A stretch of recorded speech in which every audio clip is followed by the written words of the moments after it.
అమ్మవారి చూపులు ఎంత దిశల వరకు పడ్డాయో అంతవరకు దరిద్రములన్నీ తొలగిపోయి అందరూ ఆనందమును పొందారు. లక్ష్మీదేవి జన్మించింది ఆనాడు పాలసముద్రం దగ్గర ఉత్సవం జరిగినట్టు జరుగుతోంది. నేను ఇక్కడ నమ్మి ఒక మాట చెప్తున్నాను, ఇవాళ ఈ ఘట్టాన్ని ఎవరు విన్నారో వాళ్ళకి కొన్ని కోట్ల జన్మలు తరమవలసిన దరిద్రం నశించిపోయింది. ఇది పరమ యథార్థం. అందుకని ఆ తల్లి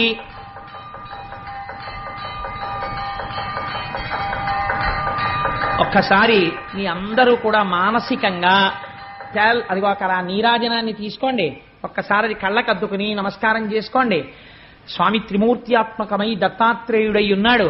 చక్కటి జేగంటలు మోగే ఈ దేవాలయంలోను అటువంటి పరమ పవిత్రమైనటువంటి లక్ష్మీదేవి యొక్క ఆవిర్భావము జరిగింది.